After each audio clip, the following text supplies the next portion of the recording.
Advance Wars! Advance Wars! Advance Wars! Advanced Wars!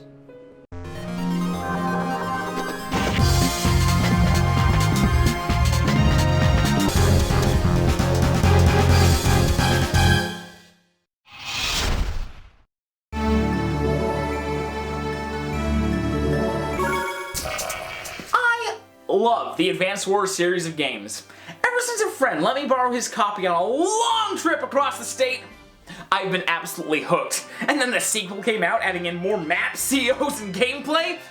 It accompanied me on a cross-country journey. And then, in 2005, one of the greatest video games of all time was released. Advance Wars Dual Strike. I absolutely love this game, and I've always wanted to cover it on this channel.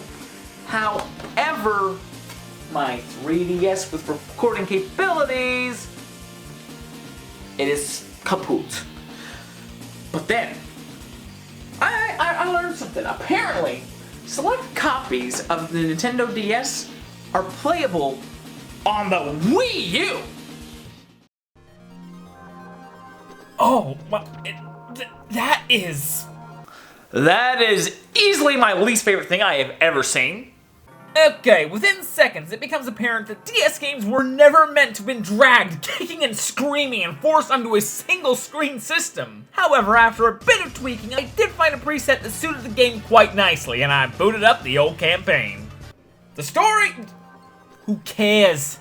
There's a war going on out there somewhere, and Andy isn't here. You take control of fun and zany characters and lead tons of pixelated little men to their deaths and victory. I think that the exact thing that makes Advanced War games so much fun is the exact same reason we haven't seen a proper Advanced War games in nearly 2 decades. I'm old. That thing being that Advanced Wars is a completely, 100% unapologetically broken game. You see, each CO has a little trait. Sammy is better with infantry, Eagle has better planes, Colin breaks the game in half. And on top of that, each character has a CO power that they can activate after filling up a little gauge. And if you thought that each CO having a special little passive ability was unbalanced, oh, you have no idea what is about to hit your screens. 3 units, 3 damage, 3 healing, a free freaking turn! You cannot release a game this broken with online. But likewise, you can't release a game nowadays without some sort of online. I mean, they tried to balance the game with a soft reboot back in 2008, but that game is just a travesty.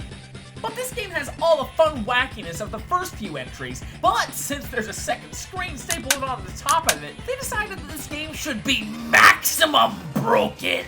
Not only do you control a fun character that isn't balanced in the slightest, but you control 2 of them, and you can switch between them. But if you manage to fill up both of their little meters, oh, it is over! You get 2 turns in a row of raw, unlimited, cosmic power! And that's why I love this game. It's one of the purest condensed power fantasies I have ever had the pleasure of experiencing. You hear that little... and you don't think, oh, the balance of this game is a little off. You think, war is hell, and I'm the devil. Because the way that little bar is charged is by losing units, and you're about to avenge every last one of them in an over-the-top and spectacular fashion. Who'd have thunk that a turn-based tactics game would be better at wish fulfillment than God of War? So we boot up this game and go through a couple of tutorial missions while getting COs that we'll be controlling. You start out with Rachel, who has increased luck, Max, who gets increased damage with units like tanks, and then... Jake, who gets increased attack on planes. I feel that Rachel and Jake replacing Andy and Sammy is the game trying to reel in the power creep of this game, but you can't close that Pandora's box, and these characters are just underwhelming. Oh, by the way, fun little story. I have a friend, Scott, who bought a used copy of Advance Wars, and while Jake is admittedly an extremely underwhelming CO, I did end up using him the most in my playthrough. And I just barely got him to level 4. The card that Scott got had Rachel at level 22, and Jake is level 35! I want more than anything to meet the person who previously owned that game. Anyway, the story of the series Advanced Wars is there are 5 nations: Black Hole, Yellow Comet, Blue Moon, Green Earth, and Orange Star. In Japan, it's called Red Star, but you can't call something in America the Red Star in 2001. We were still too scared of the Soviet Union. Anyway, 5 nations are all at war, you fought all the COs, and then everyone realized the Black Hole was the bad guys. Then they team up, kick their trash, and establish world peace. Well, in Advanced Wars DS, Black Hole is up to their old tricks again, and the other 4 nations band together to beat them back. Which leads to a slight weakness of this installment, because it is a Turkish delight to get to use all of these COs, but consistently you're gonna be fighting the same 3.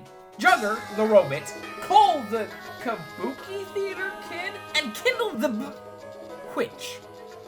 Oh, and there are a couple battles with like Hawk and Lash from the last game. But the disappointing thing is, I want to experience fighting all the COs, changing my strategy to combat their unique abilities, and in fact, the ones that you do fight, they are way dialed back.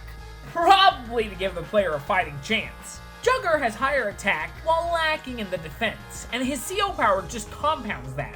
Cole's CO power gives him increased movement, which is actually the exact same as Adder's in the previous games. And Kindle is probably the most annoying, with her getting increased firepower from the cities, and her 3-star CO power does 3 damage to all units on cities. It's really annoying when you're capturing a city and another turn gets tacked on because some bint on the other side of the map decided she was super high class. So, the biggest problem I have with this game is the lack of diversity in enemies. I mean, before you recruit COs from other nations, you need to have tryouts. You know, show them that you're a CO worth following. Well, I, for one, cannot think of a better reason to fire live ammunition at the poor saps on the front lines. And it's great fun to change your tactics to meet their unique strengths, and afterwards being able to use them? Fools cower before Javier's mustache! And then in the last third of the game, Black Hole creates clones of some of the most broken COs. However, one slight complaint with the campaign is, it is very easy. Money is everything in this game. It's what you use to deploy more units. It's why Sasha and Colin are so darn overpowered. And the thing is, on pretty much every single level, you have way more buildings than your opponent. And if you don't, there are enough unclaimed buildings on your side of the map that you soon will. Anyway, early on you recruit the blue COs, which give you mastery over money, and is it just me, or does Sasha's song have a measure that is nearly identical to Zelda's Lullaby?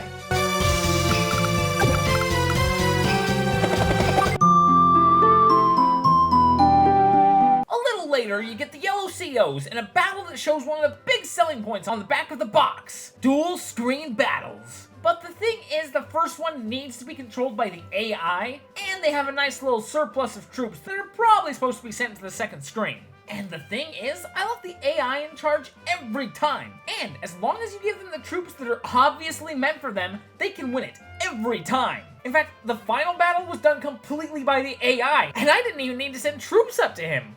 A couple more battles, and then we get a chance to recruit the green COs. And this is a battle that I probably would have lost. You see, they slaughtered all of my units in the south, and then they headed up north. But they did leave an infantry alive. I didn't even need to use the tag team ability to capture their HQ out from under their nose.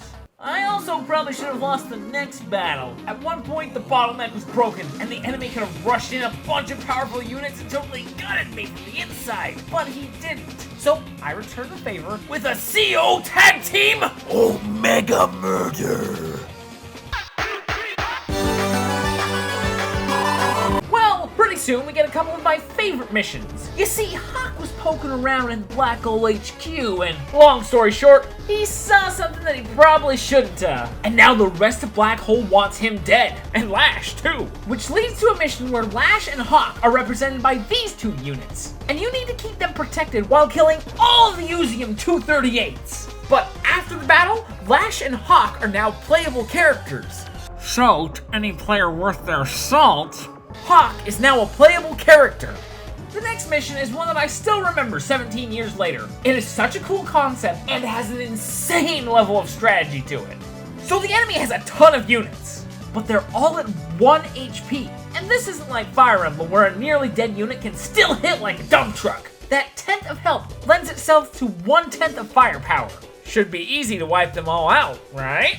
Well, there's these thing called black crystals. Not to be confused with Dark Crystal. That is a Jim Henson movie that will leave a child mentally scarred. No. The black crystals add 2 health to units per turn. So you need to balance destroying the units while targeting the powerful units before they heal, or destroying the crystals so they can't heal. But you only have so many attacks per turn, so you need to make each one really count. It is amazing to strategize through this level. This next mission is the only one that gave me any kind of real trouble. You see, there's a satellite protecting the main thing that you need to destroy. And to win, you need to shoot it with the 9 missiles on the map. But the thing is, if even one of them is captured by the enemy before you, game over. And they also have Cole, who can add movement to his units. And honestly, this level could be unwinnable if it wanted to be. You see, there's an APC and a unit that could reach the silo before you can put up any kind of a defense. But if you do get to all the missile silos, this is about 30 bases to 10 and 6 COs versus 2. Not even the deep blue chess computer could overcome that kind of a deficit.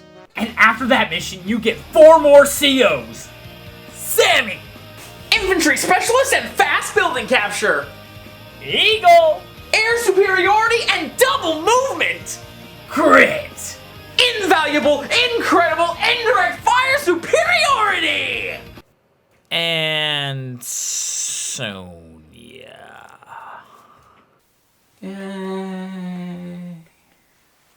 Okay, here's the plan. Sam and I will enter the meteoroid through the intake here.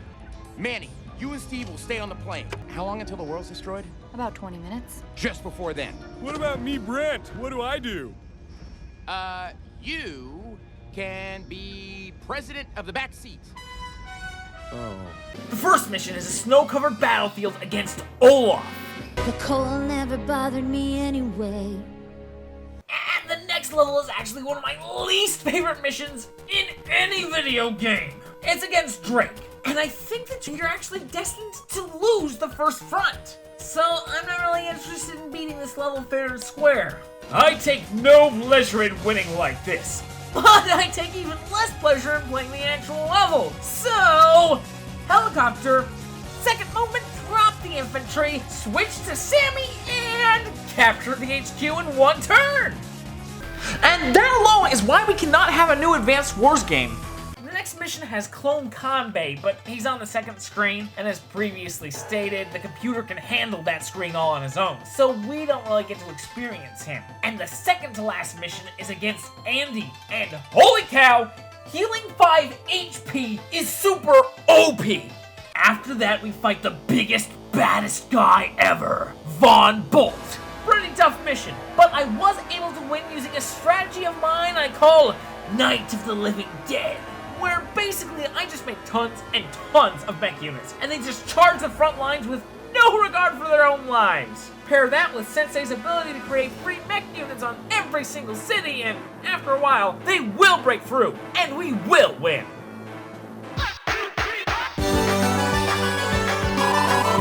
Not gonna lie, at first glance, the final mission looks tough. The enemy has all of these buildings to itself. It's able to spawn 3 Uzium-238s. The top screen has 3 black crystals and your time limit is only 24 days. However, as previously stated, the computer can win alone. After 11 days, you've captured most of those buildings for yourself.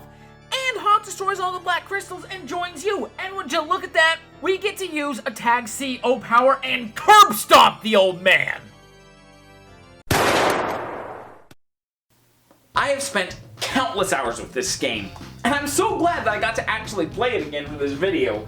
And even though, Advance Wars is a dead series, I have hopes that someday it and F-Zero will get another entry. But hey, even if it doesn't, Cuttlefish published a beautiful game called Wargroove that is the perfect spiritual successor to it. I mean, if you like this series even a little bit, you gotta try it, man.